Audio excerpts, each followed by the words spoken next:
People can be exceptional with money, and then they have this massive life transition, whether it's a medical issue or a partner dies, and then all of a sudden every behavior they've ever known, their entire identity cracks and is shattered, and they don't know what to do. Are you curious about discovering ways of making your life better? Then welcome to my podcast. I'm Bob Nickman, and this is The Exploding Human.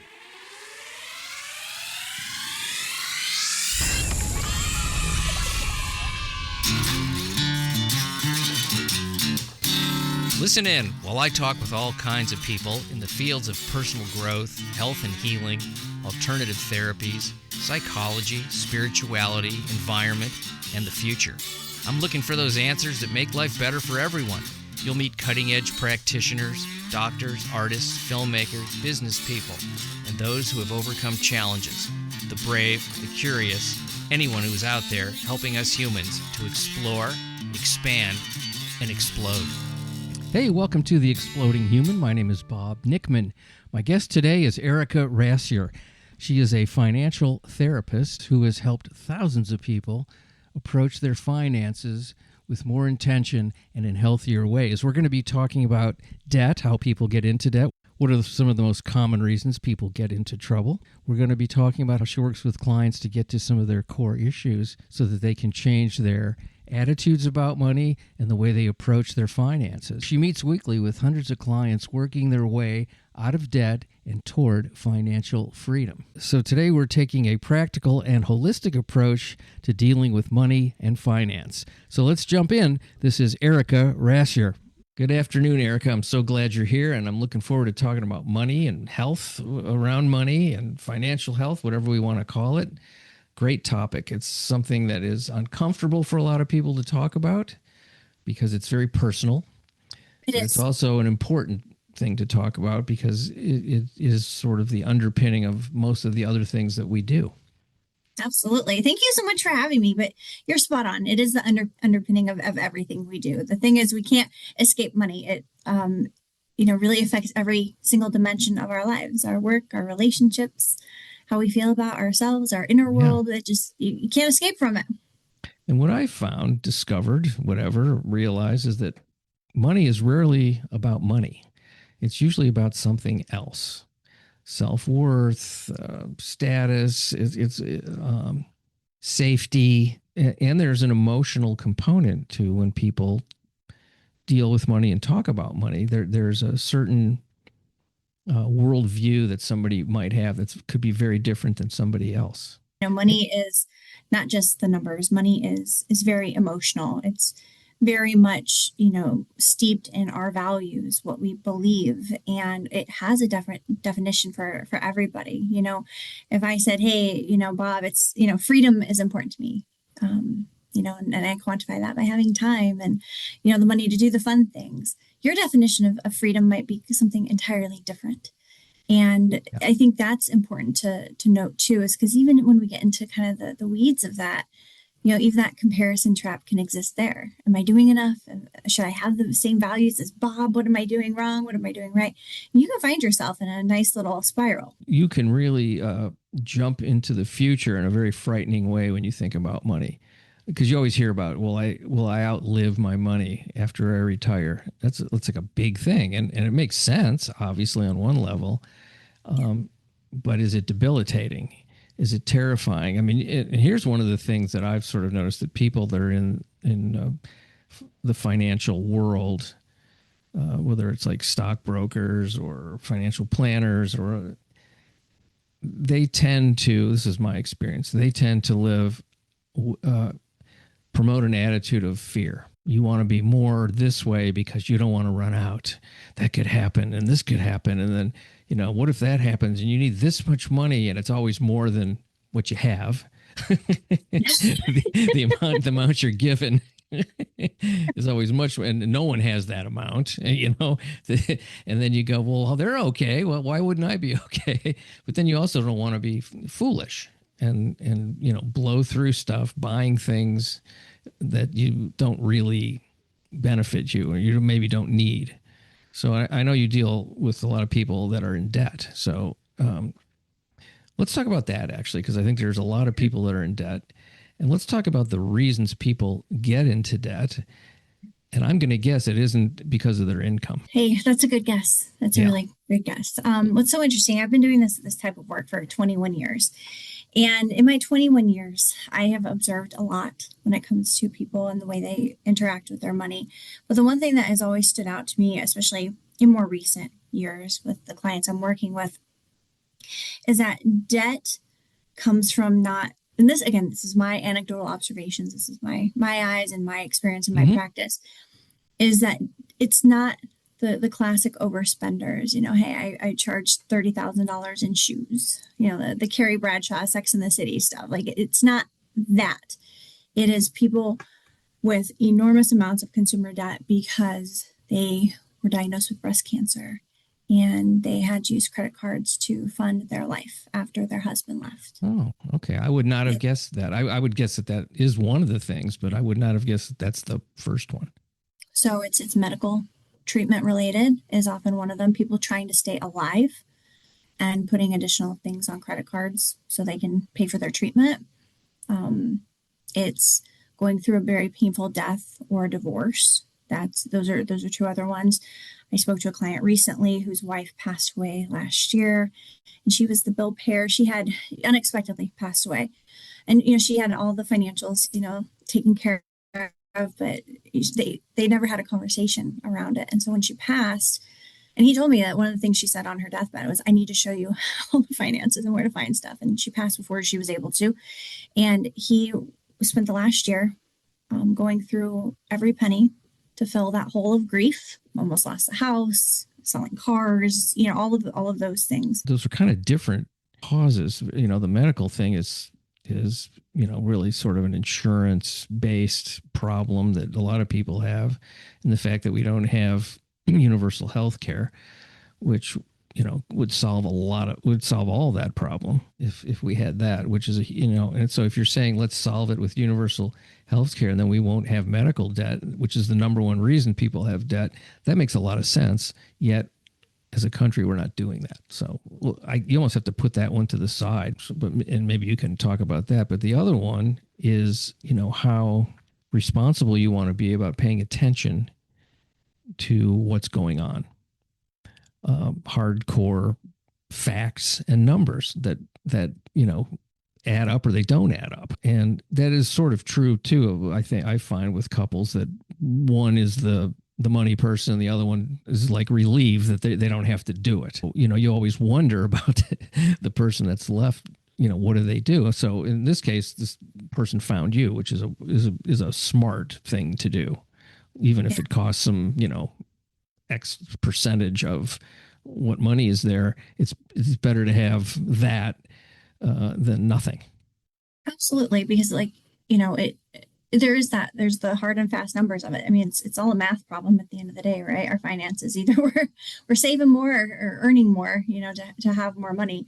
But when you get to that point and you're realizing, oh my gosh, I found myself in this huge financial condition of debt. I don't know what to do. And somebody like me comes in and says, all right, well, you're taking care of this. We got the dollars and cents kind of figured out.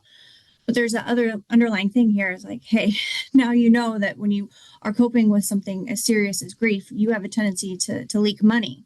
Yeah. To fill holes. Yeah. That can't be plugged. So we have to talk about that. We have to work on that.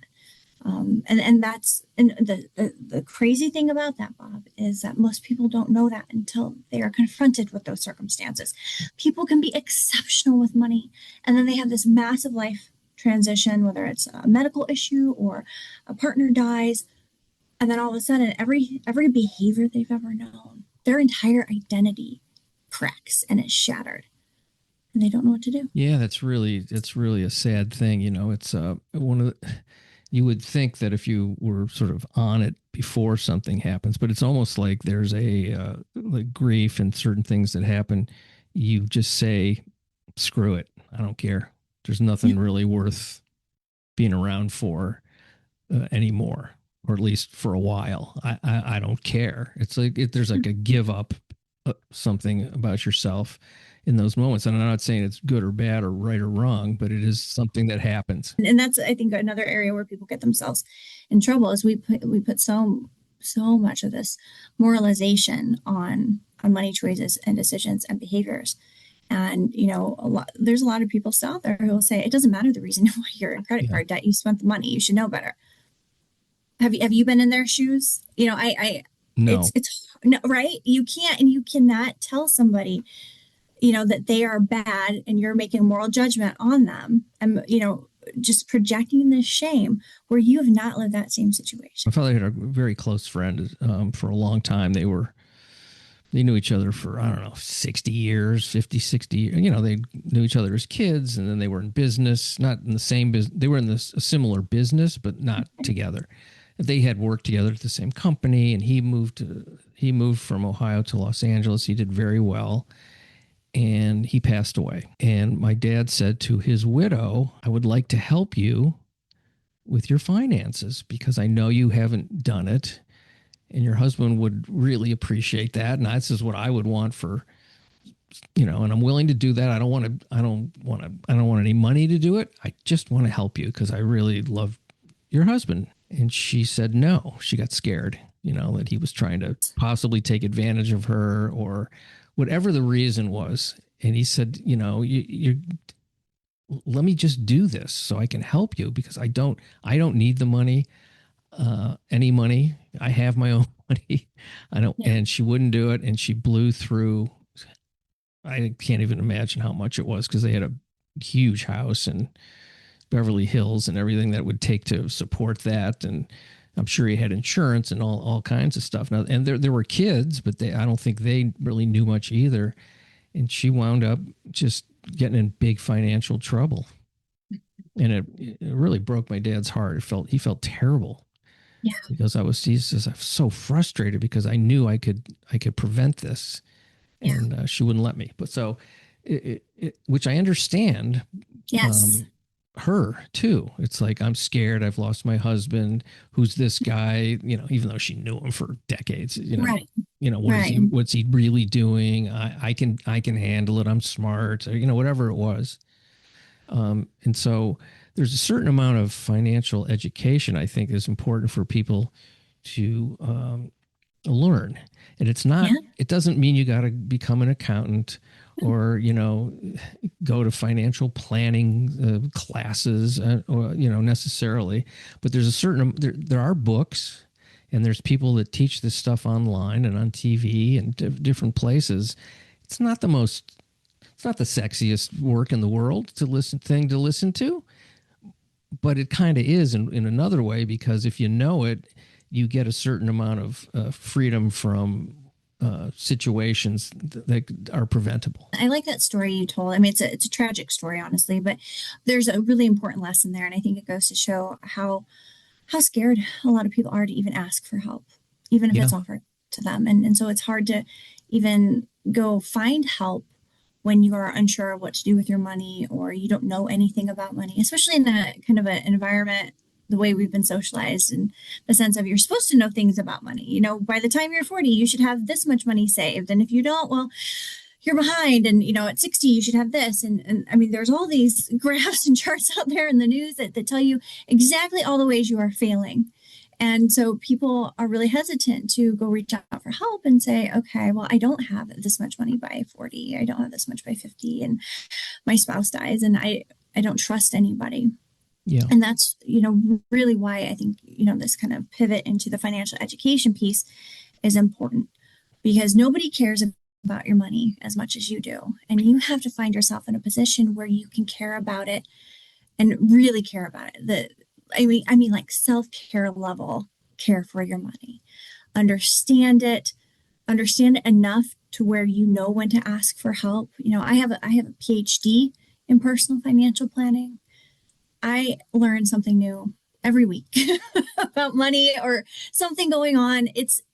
I say that not to brag, but just to emphasize the point. Like, I'm highly educated and trained in this, but I do not know everything about money. And so if somebody like me can't know everything there is to know about money, why should you have that same expectation of yourself? Yeah, right.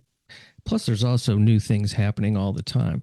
Some of them very upfront and easy to learn about, and other things are more secretive and diabolical behind the scenes. And that's probably a different podcast than the one we're on today. Probably. the old rabbit hole. Yeah, well, I've just been listening to stuff about that, so I'm sort of freshly Yeah. into the manipulations behind the scenes that go on, and the duplicity and criminality. But that's not what we're talking about today. We're talking about how an individual can have a healthy financial life and not let it not let that learning curve and that attention that you have to give it overwhelm you, and or become too obsessed with it to where it's debilitating, because that can happen too. I've seen that on both sides of the spectrum. You kind of maybe start somewhere in the middle where you're like, okay, I need to learn a little bit more about my money. I need to work on my money habits and kind of get in touch with things and organize my finances, figure out where things are. And you set these goals for yourself and you do it, and things run on autopilot. Your life changes. You're great. Sometimes people will press off the gas and they need to course correct at some point. They fall into old habits, but I've met and worked with plenty of people over the years who they get into this really, really great, financial upswing, if you will, in terms of their habits, their decisions, their behaviors. They get hyper organized and they press that gas pedal so far down is that they become, on paper, really, really successful with their money and their goals and their habits. But then they also simultaneously can't spend $500 on the down payment for their kids' braces or whatever it is, because they're afraid of spending money now. Yeah. Right. Yeah. And that's not a good place either. That's not freedom. No, that's a different kind of prison. Yeah. And it's, I think it's sort of, sometimes even when you're, and I found this for myself, that the times I've been making the most money, I can be the most, it's like, well, now that I'm in this period of time where I'm making money, I'm really going to save, and I'm not going to. And then other people start making money and they spend in a way that is reckless, because it's like, live for the moment, and the future's not coming for a long time, but the future eventually comes. Catches up with you eventually. Yeah, and then there you are. I'm actually in my future right now from when I used to be working. So I'm 72, so I don't have a lot of years to do income anymore. I don't have the vitality. I don't have the connections. The economy has changed. The jobs have changed. My skills don't fit most of the marketplace. And so it's an interesting place to be, because I always thought about this time in my life, where would I be? Now, I happen to be in a good place because I did the kinds of things that you talk about. Now, I learned a lot of that, and I'll say this is an important thing, I think, because if you don't have this, you got to figure it out. You got to figure out the idea of it later. Is my parents were very aware of money. Now, they grew up in the Depression, and they were very cognizant of what can happen when there's money problems. And so they were very aware about being smart about how you spend and how much you save, and, the planning of what the future is going to bring. And so I learned that from a very young age, that was something you do. You learn how to balance a checkbook. You look at your accounts periodically.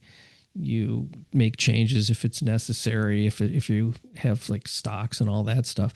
Now, I wasn't interested in any of that stuff as a young person, because who is? I want to go do fun stuff. I don't want to talk about this, Yeah.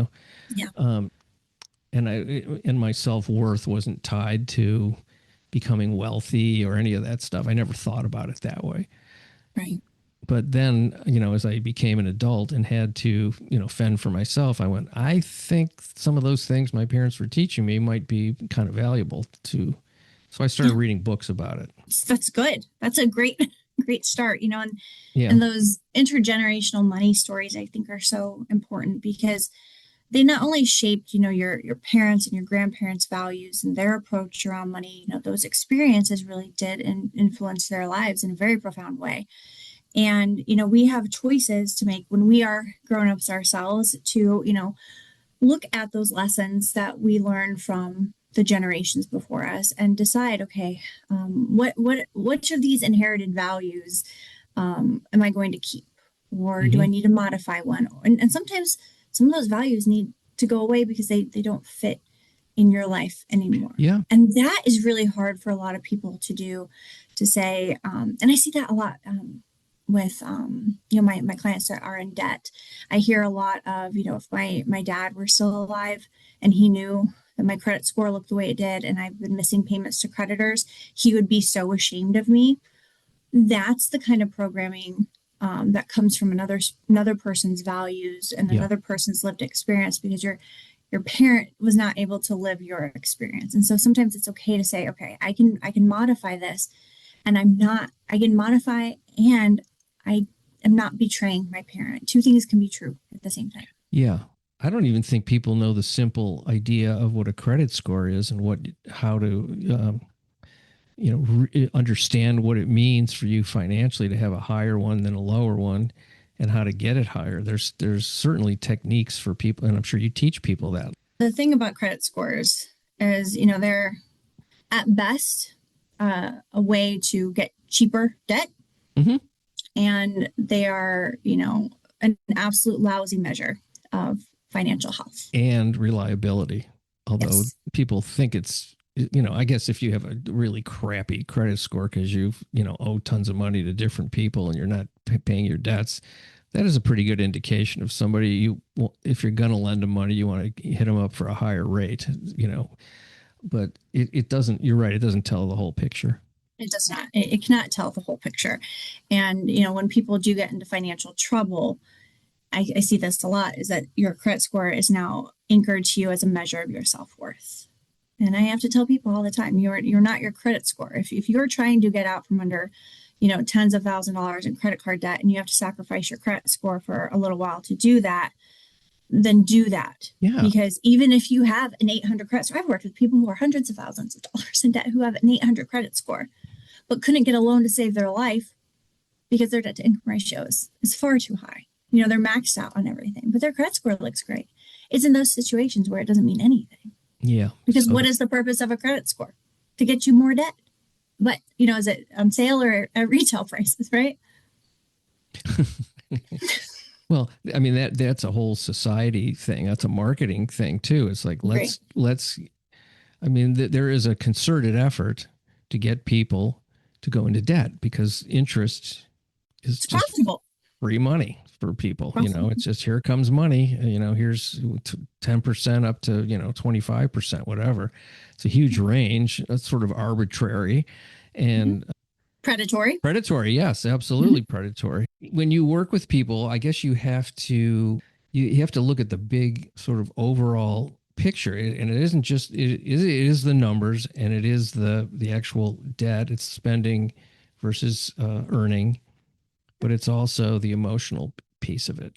What is somebody willing to do or not willing to do? And then why? Because there's almost like there is an emotional and psychological piece to money. There's Absolutely. Like we were talking about at the beginning. How do you, when you talk to people about that part of it, do you ever recommend therapy? Do you ever? Well, yes. And, I'm not kidding. I'm laughing, but I'm not kidding. No, and it's funny. I am a financial therapist, and there's a whole bunch of us out there who specialize in this kind of work. Yeah. And this work really does focus on, like I mentioned earlier, the emotional, cognitive, behavioral, and relational aspects of money. And we really seek to help people find this really nice holistic balance of the way you experience money. And if you need to make some changes, if you're noticing that, every time you go into a store and you're triggered to overspend, where you just have this urge to just not stick to your list. And, we got to understand our why. Why is that happening? Was it, and sometimes that comes back to, some of that intergenerational stuff I was talking about. Yeah. You might have been raised by a mom who never had any extra money for the extras, and so Sure. Now that you've got some money, you can't hang on to it. Have you ever met people who they get the money and they just can't hold on to it? Yes, absolutely. Yeah, absolutely. And a lot of that, is stemmed in their experiences while growing up in young adulthood, And it's important to kind of unwrap all of that so people understand where they are in relationship to their money based on what they have learned, what they've picked up over the years, and then doing some, what I utilize a lot in my practice is doing a lot of values-based work, is helping people identify, what values are important to you? Is it freedom? Is it safety? Define that for me. And then let's set some goals, small, actionable, intentional goals that can get you working backwards from point A to point B. So you can observe why you're doing the things, why you are the way you are with your money. Like, I would think that sometimes people would discover that they're not living their own values. Absolutely. Happens all the time. Closeness with other people and friendship and integrity and, the human connection is the most important, really, because you're spending money doing all these things that are distractions away from that. Oh, am I? So that, and listen, we're programmed for that by the society. We're programmed to spend. We're programmed to distract. We're programmed to, buy now, pay later. It's, it's super encouraged, and it's not because those people care about you. It's because they want you to owe them money. And sometimes I feel, I don't know, this is just personally, I just feel like I'm being watched by a bunch of predators who are trying to figure out ways to extract money from me. And that's what I can't disagree with you. I'll mention something to my husband. Next thing you know, I've got an ad on my phone for exactly what I was just talking about, right? And I think we've got to be hyper aware of, the way we're being marketed to. It's something I talk to my clients about all the time, especially if you are in a vulnerable position. Maybe you do have some of these habits you want to rein in. And you find that, okay, like part of my problem is online shopping, and I see an ad and I click, and, my advice then is like, stop subscribing, unsubscribe from all of those text messages, all of those emails, start there, and then start working backwards and pulling yourself off of social media for a while. Because here's the thing with the marketing. It's all, most of it to me is just pain-based, in the sense of everybody's trying to tell you just how much you don't, add up in this world. It's you don't have this. You're not going to be good enough until you are this. And that exploitation of our self-worth is what makes people money. Yeah, and we have the solution. Yeah, like, okay, you have gray hairs, we have all this dye for you. And if you don't like, sulfates, we got a sulfate-free one. There's all of this stuff out there that really exploits people's insecurities. Yeah, a friend of mine was, he spent a lot of time researching this until he wanted a new car. He had a baby, and he had a small car, and he wanted this SUV, and he spent about a year and a half, long time, deciding what to get and how much he was willing to pay, and finding out where the places were that might be able to do that. He decided, I'm not going to buy something new because it's outrageously overpriced compared to something 2, 3, 4 years old. And that's what he did. It was still quite a bit of money, but it was probably about half of what it would have been if he had bought a new one. Now that's somebody who is planning, looking at his budget, and he still felt like, oh gosh, I just spent a fortune, because I already owned a car, But he subtracted the trade-in from this used car that was, and so he did it, and he's very happy with it, as opposed to, well, I got enough for a down payment. That's all I care about, and then you got a giant monthly payment, giant insurance, all the other things. And how much happier is that going to make you? And for how long? Because all that sort of satisfaction that comes from a new purchase has a half-life. It does. It really does. It really does. Yeah.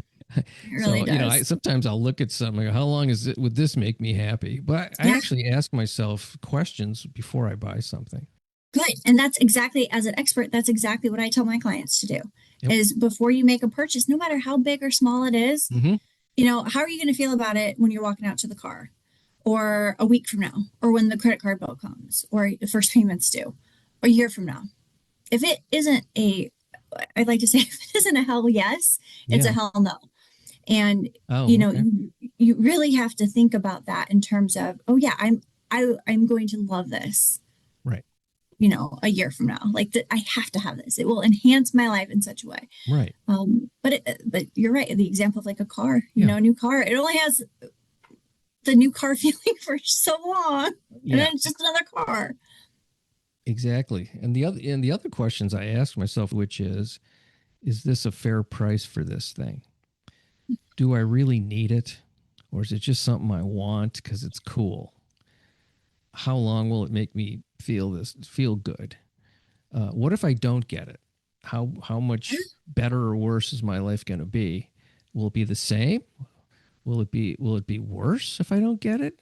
If I'm hungry and I don't get food, yeah, it'll be worse. you know, some things are kind of obvious, but other things where you're like, a car is a great example because it's the big ticket item that people sort of strive for, and it's when your identity is part of those purchases, that then you can Yes. really get into trouble. Well, yeah, Yes. it is expensive, but the quote mysterious Yeah. everybody has something of this caliber. And in my business, if I don't have a car of this Mhm. caliber, people will not see me as viable. Yeah. I've heard that argument before, and Oh yeah. I've heard that too. Or yeah, the fake it till you make it stuff. yeah, It's prevalent in a lot of industries and expectations and social circles. And if you are trying to, forge an identity off of the identity that, is given and carefully curated to you by others, um, you know, carefully curated. Yes. I mean, it warrants a lot of self, examination. And again, I'm not one to make a moral judgment on that. If you're a person who wants to buy a new car and you've got good reasons and you've got cash and you can do it, go for it. Enjoy it. You Yeah. know, Well, is if it you want to join working? that country club and drive a, $120,000 car and you're not going in debt for it and it makes you happy, go for it. But for the majority of people, ask yourself, who are you buying this for? Is it for you or is it to impress somebody else? Yeah. You've heard that thing. I'm buying things I don't need with money I don't have to impress Exactly. people I Impress don't people know. I don't even like. Yeah, I love that. But it is one of my favorite Yeah. quotes of all And time, hands then the down. other a friend of mine always says there's only two kinds of cars, running and not running. I'm like, well, yeah, you kind of got a good point. But it's just important to make decisions that are truly based on your values. I liked what you said earlier is, the are we living in our values? And that's the other question you have to ask. Well, If right. freedom is important to What me are here, my values? Are what those are my really my values and values? And am and I living? how am I violating this? And Yeah. sometimes it's hard for people to say, okay, I'm making mistakes, I'm recognizing the mistakes, I need to fix these mistakes. But I always think when you put it in a values context and you can say, all right, I'm not acting in alignment with a value. If you give it like a point to reference the value itself, it makes it feel less about you and more about the value and meeting Yeah. that metric. Mm-hmm. And so it takes some of that pressure. You almost become like a third party observer, your own little financial planner. And you can say, Erica, that decision, not in line with your value. And you start kind of getting in this habit of noticing that awareness piece, which is easily one of the first steps to take if you are looking to make a change, is bringing awareness to what it is you're doing or not doing and your why behind it.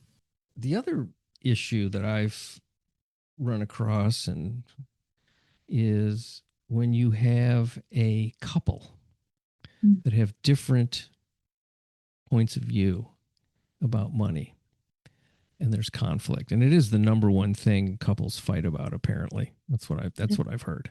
It's true. It's true. And so, there, and I've had those conflicts myself. My wife and I have very different, not very different. We're very close to the same attitude now, but in the beginning it was very different. And we had a number of arguments about certain things, and a certain lack of understanding about certain things, and there's been compromise. So if we're you know, apart on some things, we've moved those apart things much closer, which I think is about as good as you can get on anything in Yeah. any relationship, of whether it's, you know, a marriage or a business relationship or, you know, any of those kinds of things. You know, you hope for, how close can we get so this works pretty Yeah. well for both of us with just a little minute amount of dissatisfaction at times, which is Agreed. not a bad way. Yeah. No, it's not. It's the idea of being on the same page. We can be on the same page, but we don't have to match every sentence and every paragraph perfectly. We just have to make it to the Mm-hmm. page together. The closer you can, the better. Yeah. And that takes time. That takes a lot of work. I imagine that it took you and your wife a long time to get to that It point. did. And there's a lot of conversations that were had, and probably a fair amount of conflict or tension, maybe not conflict, but tension at points. And you know, money as an individual is its own animal. Money as a couple is another. Because you've got to honor your individual autonomy, but then you also have to honor the sanctity of that marriage and what that marriage means in terms of every other aspect of your life, but also in the monetary aspects. Mm-hmm. Because you can't separate anything from each other. And so Yeah. it's so important to really focus on having those conversations, scheduling regular time to talk to your partner about the things that are bugging you, that are, on your mind. And maybe you don't know why you're anxious about paying a bill. Maybe you wanted to spend a little bit more money than she was wanting to spend on something. And you couldn't understand why she was so hesitant about it. Those are Sure. those are the conversations that have to happen in an ongoing way, because when the catastrophic or really big chaotic things happen in life, somebody loses a job or somebody gets sick, how you've handled your communication along the way is going to show up in those moments. And those moments really matter. But those conversations in those small moments matter even more, so you can tackle those bigger ones together better. You bring your worldview in there and you have a judgment. It's like, it might be, somebody spends a certain amount of money and you go, that's a stupid purchase. And then and then the other person goes, well, you bought that. That's even more stupid. Yeah, right? No, it isn't. And I'll tell you why it's not stupid. Well, then I'll tell you why my thing isn't stupid. Right. Right. And that's where the difference in values comes in, right? Is the things that you don't think are silly or stupid are the things maybe your partner does. And you don't have to change that. You don't have to like it or even appreciate it. But Yeah. what you can do is say, okay, I understand that this is important to you, and you're allowed to have that in your individual relationship with you and your money. And guess what? Our joint finances and the way we've got things set up can support that. Do I love it? No. But do I love you? Can we do it? Does it not distract from any of our goals? Yep. Right. Case closed. It's and most of the time, it's a temporary kind of, and then you're on to the good stuff. Yeah. What do you recommend to people? Let's say somebody doesn't quite need your services; they just want to learn more. Where would you say they could start? And then at what point do you think they should maybe get some help? If you're in a situation where you're dealing with debt and you're not to the point where you can't keep up on all your minimum payments and you're not drowning entirely, I would say that kind of the tipping point is when you are maxed out on everything, and just making minimum payments eats up everything. You can't cover your mortgage or your rent, all of that. That's red flag emergency territory for me. If you're kind of, straddling the hedge there and you've got debt and you're trying to figure it out, I would suggest picking one debt and tackling that one, whichever one looks easiest for you. It doesn't have to be, we don't have to do it based on interest rate. We don't have to do it based on amount. You pick the one that you feel confident is the one you want to work on first, for whatever reason that might be, and start there. Do you think people avoid paying anything to creditors because they just don't want to deal with it? It's like, I'll pay them when I get all of it rather than incrementally. And do you suggest the incremental thing? Because I think sometimes creditors appreciate and understand when somebody is willing as opposed to somebody who's avoiding. So my experience, with the observations is creditors are generally, they're not real easy to work with. You call them and say, hey, I've got this thing that happened. Can we work something out? Mm-hmm. A lot of times they're going to tell you no. You just have to pay. And so, very rarely do I see somebody who's like, I'm just not going to pay my creditor, and they'll get a lump sum. They get a lump sum because most people are terrified of. You always hear about these companies that do debt consolidation, Mm-hmm. and they pay off the creditors, and then you just owe the one place. And Mm-hmm. how does that rate with you? And I'm sure there's all kinds of levels of, integrity in that world too. Absolutely. I do not have a problem with that as long as, the client feels taken care of and they're supportive and they get the care that they need. That can be a very good solution for a lot of people if they can qualify for the loan, which a lot of people have a hard time with. Yeah. But people do need to pay attention to, some of the fee agreements. A creditor should not be paid before, things are taken care of. I've heard of people over the years, pay for services that never actually happen. And it's a really good option for a lot of people. But I think it's always important to remain educated. And that's where we have to come back to that piece, right? Where no one cares about your money as much as you do. And it's important to ask for help. A debt consolidation or a resolution company, I think is a very, very good option. I really do. Bankruptcy for some people is a very, very good option. But one of the things I think where consumers really fail themselves is not doing their research and not being able to go in and ask some of the right questions or have enough information to be able to say, okay, I should know to ask this, or I should be prepared if this were to happen. What are the red flags I need to look out for? What are the green flags? Those are another thing. There are people out there who can help you. It's finding the right fit for you and not being put in a vulnerable position. Mm-hmm. I noticed on your biography there was several entities that you're involved with. I mean, there's your own company and then some other things. You want to talk a little bit about that and maybe a website, some of the things that people want to go to if they want to learn more? Yeah, so I'm the Chief Financial Wellness Advisor for a company called Beyond Finance, and we do a lot of work with folks who are in debt, and we provide a ton of financial wellness support as you are going through the debt resolution process. And we help with that, and we do make sure that you have the support you need to get through this thing that we call the debt journey, but you're anchored in the financial wellness journey as well. It's not just a one-off.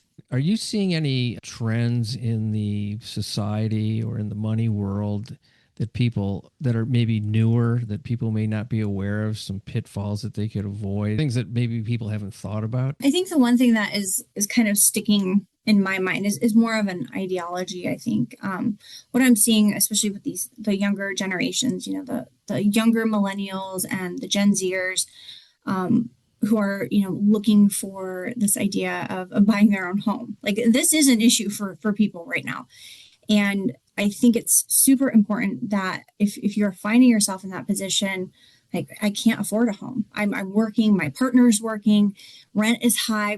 We're not able to save too much of a nest egg or a down payment, and everything costs so much.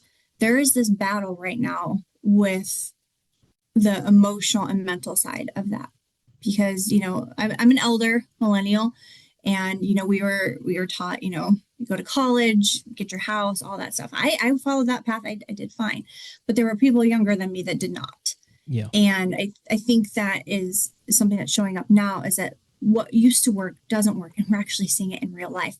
But people are still holding on to that as I was supposed to do that too. And that, I think, has very damaging emotional effects. And so it's time to set that down. I don't know what comes next. I wish I could tell the future like that. But what I would say is that's the thing that really sticks out to me, is so many people are struggling with just the idea of getting out of their parents' house or renting long term, Yeah. in order to buy. Well, I've had my own kids say that I'll never be able to buy a home. Now, here's an interesting thing about homes, because it is kind of the biggest thing people buy. I had a guy who was my mortgage broker. The mortgage rate started to come down a little bit more, and he was hitting me up to buy a bigger house, thinking he was doing me a favor, but also himself a favor, I'm sure. Sure. So and he goes, "Oh, I have this great house. It's this much, and it's this size, and it's bigger than what you have, and it's this, And I called him up and I said, you haven't asked me something, which is, do I want a bigger house? Which is no. The answer is no, I don't.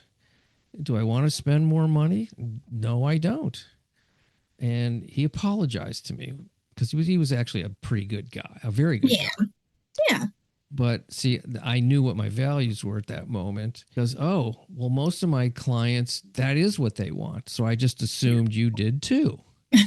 And like, do they even know why they want that? I mean, I don't want to clean a bigger house. No.